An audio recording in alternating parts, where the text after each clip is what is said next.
Hello everyone, it's Rebecca. Welcome back to Hands and Feet Homestead. Today we are doing the part 2 of our garden tour. This is from mid-July of our 2025 garden. So I hope you enjoy coming along and seeing what we have growing. So this area here is my mostly tomatoes. I have my peppers in the front, and then I have some other random things like celery and my onions that I planted. So last year when I planted out my garden, I was rushing to get everything in because it was super late in the season, and then we had like this crazy freak frost come through June 15th and it wiped out most of my warm season crops last year. I made a video about that last year. I'll link it if you want to check it out. But they ended up recovering, but I barely got any tomatoes or anything from it last year. And then so I put these out this year on, June 1st, and then I came out on June 2nd, and guess what? There was another little frost that came through. I came out the next morning, and the leaves were all black, and I was like, oh no, not again. But they actually have really recovered. I think it was a lighter frost, so it wasn't quite as bad as last year. And it was a little earlier this year. So yeah, as you can see, the plants, I'll show you some closer up video footage of them, but they're looking good. They've recovered. They do need to be pruned desperately. I have not been pruning them. I just have been so busy. I also have cattle panels that we normally have set up here, but last year we put down the cardboard and the wood chips on top, so we had to take all the cattle panels out when we did that. So we still have to put up our trellises. I need to get some major pruning done here, get them kind of tied up and get them ready to be climbing and growing up on those cattle panels. So as you can see, they've definitely recovered. They're growing, they're green. I got yellow flowers on them. And actually some varieties out here have little green tomatoes. That one has little green tomatoes. Like that. And this variety, it's either the San Marzano or Aroma. I think it's San Marzano. I can't really remember what I planted here.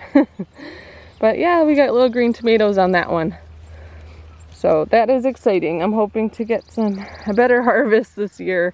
I would love to get a high tunnel in the future at some point to be able to plant my tomatoes, my peppers, and melons and sweet potatoes, things like that require a longer growing season and a lot of heat. I think it would just really up our production a lot. Like I said, our peppers, they really suffered from that frost. They were really not so happy about it. But so these are some of the bigger ones that are left. Some of them just shriveled up, but as you can see, they're very small. Not counting on many peppers from those this year. And then I have ground cherries planted here. There, 4 of those. Ground cherries are wonderful. This is Aunt Molly's ground cherry, and it produces these little yellow, sweet, they look like little tomatoes, and they have a little husk around them, and they're super sweet and fun for kids especially to pick and snack on, and you can make jams and things like that with it. And then this is the onion set row that I have growing. It's just on the inside of this tomato row that's right here. And this whole row here are the Lincoln peas. It's a shelling variety of pea, which there are tons out here that we need to harvest here. So that's another thing we need to do. But they've been good. I've been growing those for a few years now, maybe 3 years. And they're delicious. They produce a lot of pods, and we have been saving our own seed from these for a few years too. But these peas are definitely one of the favorites for the kids. They come out and it's fun for them to open them and then pick the peas out. They all love it. So peas are actually nitrogen fixers. So they add nitrogen back to the soil. So they're great for your soil health, and then they put on just lovely green foliage, and you know, it's great chicken feed or for your compost bin. But I know the chickens, we shell the peas out of here and eat the peas, obviously. And the kids have been feeding them the little leftover shells, and they just like gobble them up so fast. They love them. So even if we don't get to harvesting a lot of the peas and putting them away for the winter, I still always like to grow them. Okay, and then our plants here, these are the tomatillos, and they produce little green tomato looking things. They're not really tomatoes, but they have a husk around it. Actually, I have some. They're not formed yet, but little husk like that.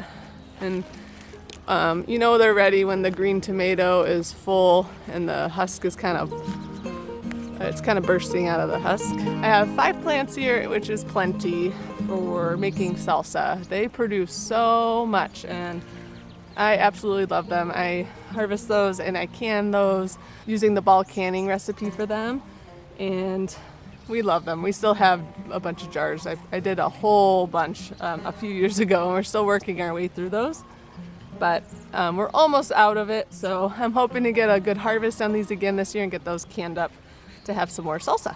So I'll just quickly show you in my greenhouse. I have more tomatoes. These are all mostly cherry tomatoes. The ones here in the front are the ones I started from seed earlier this season, and I planted them in here right away. So I have them trained up these strings here. As they get bigger, I'll just go and just kind of train them to go up. I just wrap them around like that. And then, of course, and when you're growing up a string, it's called single stemming, and you want to remove any suckers that are growing in between in the armpit here. And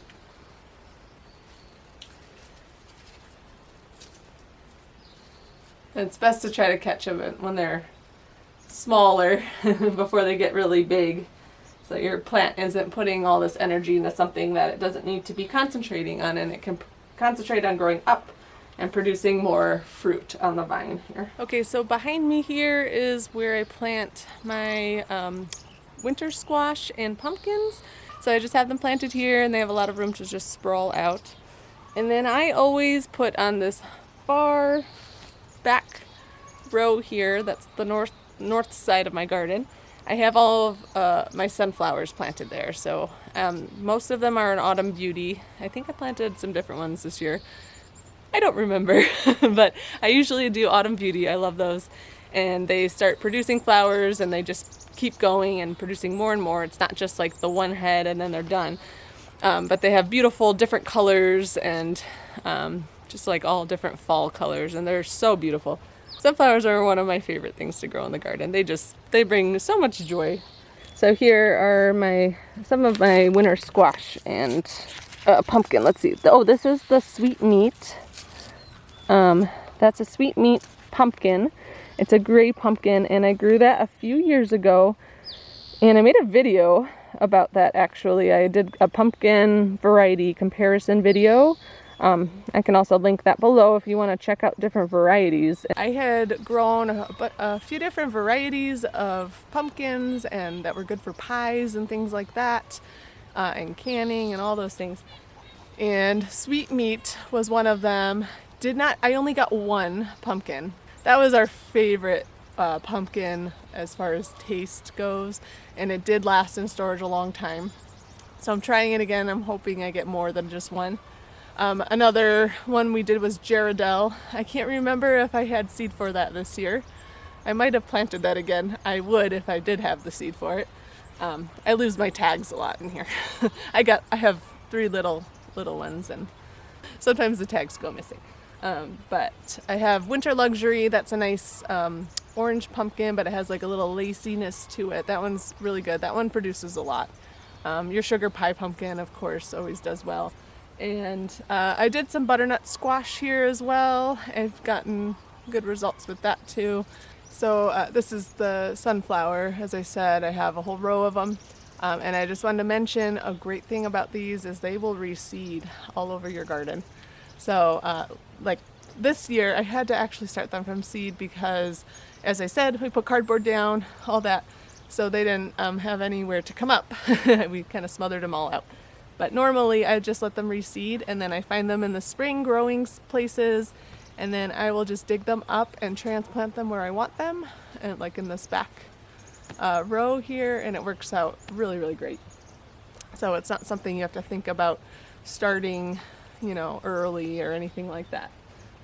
And then here is the teepee trellis that we have. I still have to put string all along here so that my scarlet runner pole beans have more to grow and grab onto.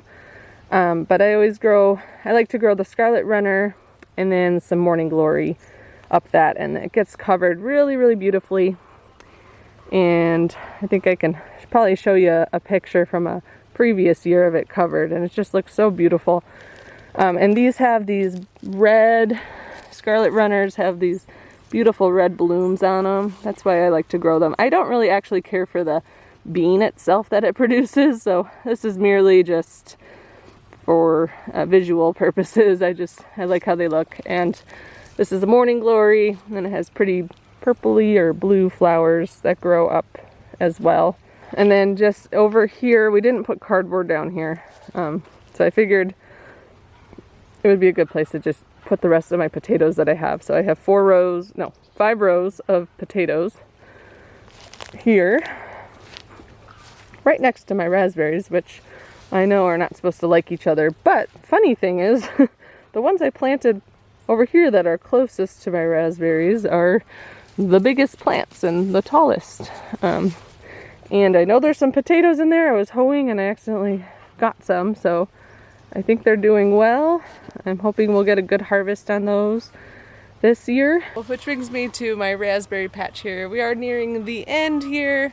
I don't know if I'll quite make it through everything, but I don't want the video to get too long. But here is the raspberry patch, and I mean, as you can see, they're just like loaded up with raspberries. We have so much work to do to get all those picked and get them frozen for different uses. But my little girls, they love coming out every morning. They come out and they're getting older. They can actually like harvest a lot of berries. Actually, it's pretty cool. They come out and pick themselves a bowl and snack, and it's really, really wonderful. So the raspberries are looking great. We should have a lot to be able to put up and store. As you can see, it's kind of crowded, as I've said in other videos. It's not ideal the way it's set up. It should be more in straight rows, but you can get in there, move the branches around, and harvest all of them. So we'll be getting to that. This week we'll be going raspberry crazy. These are my strawberry beds here. That's the June bearing right there, and those were amazing this year. That was my best year off of them. For some reason last year, I barely got any from those. And the ones I did get were bitter, and I don't know what happened. I think it was our weather last year, but it was just so much I couldn't even keep up with it. But I was able to harvest and store. I have about 5 gallons of them frozen, and I didn't take nearly all that was there, but this is the Totem variety, and I planted it in 2022. And I just kind of let them, and these are done now. These are on their way up, but there are still some strawberries in there. But we had some really good sized ones from these too. These are a little smaller because, as I said, their season's pretty much done.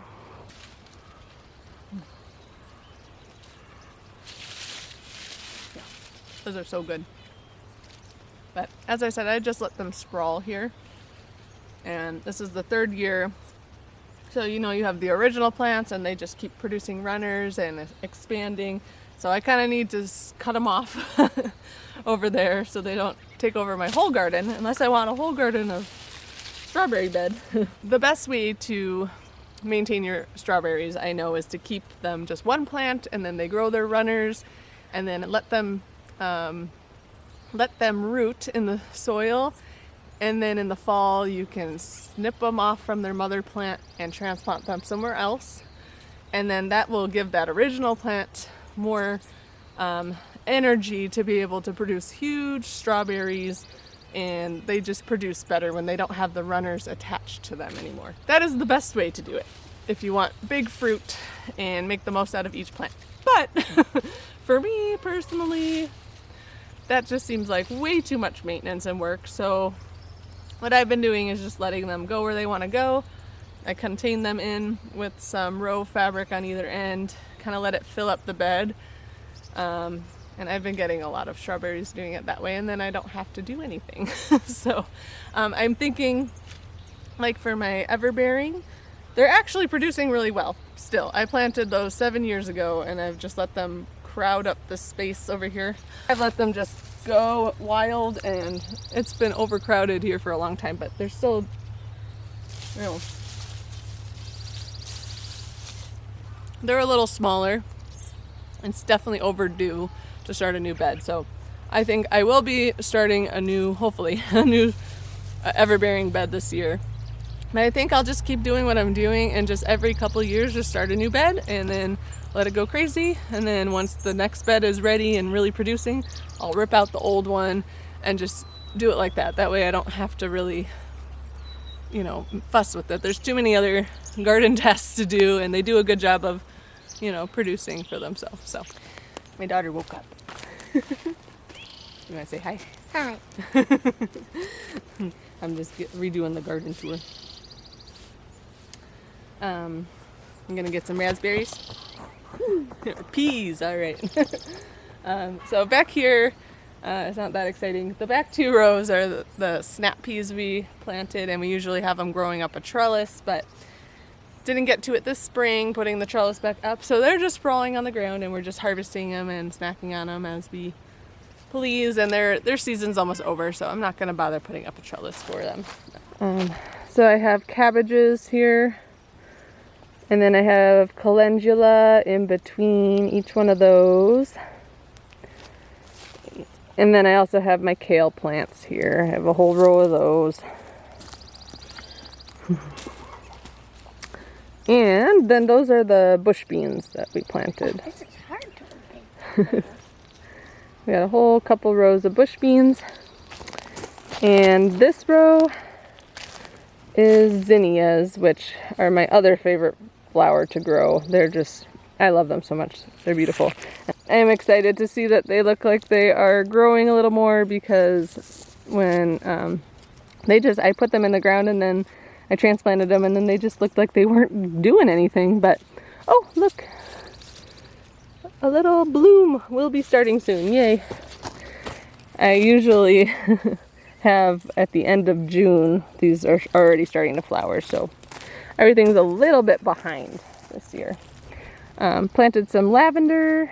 I love infusing herbs into oil and then making salves with them, so I'm hoping to get some lavender going and be able to add that to my salves from my own garden.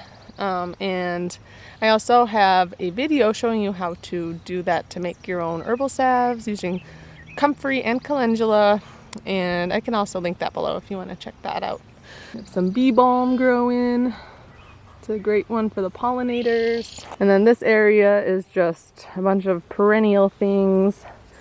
I have hyssop growing here. The bees love that. We have honeybees again this year, and they're just, I can always see them just covered in it. And then the Shasta daisies are the white flowers behind. Hey, little bee. Hey. And then I have some comfrey, my huge comfrey plant. And the bees there. love that. Yeah, this is kind of a mess. I have not weeded in here at all, so it's kind of a mess. But I have different perennial herbs. I'll weed. This is catnip. I have a bunch of oregano, thyme, lemon thyme.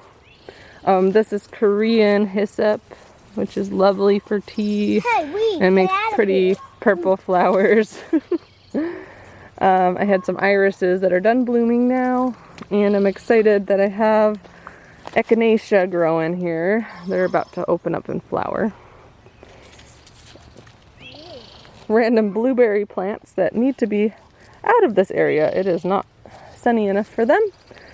And just different herbs that I really need to kind of redo. It's getting way overgrown. This is sage. It's huge. And I have lemon balm in there. And this is the last part of the garden I'll show. There's, and we'll wrap up here, but I think that's Black-Eyed Susan that's coming up actually. They're actually looking good this year. So excited about that. We always have foxgloves, but they seem to have puttered out this year for some reason. But Did they putter out? I don't know.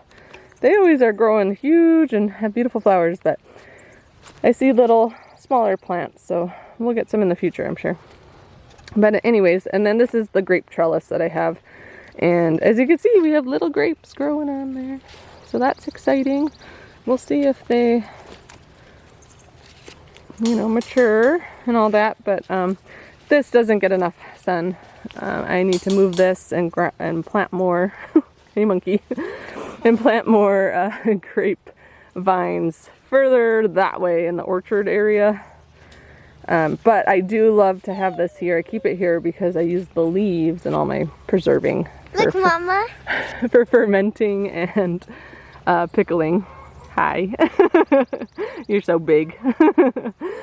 So that's about it for our garden update this year for 2025. I thank you so much for joining me out here this morning.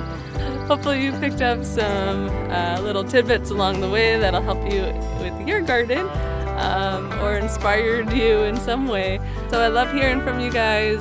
Please leave a comment below. Let us know what you think. Let us know how your gardens are doing. And remember to give us a thumbs up if you enjoyed the video. Hit the subscribe button. And we so appreciate you watching. And we will see you on the next video.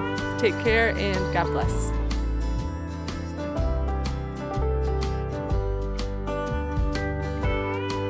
They like it. Mm-hmm. And the kid looks like a feeding. Little composters. Hi, composter.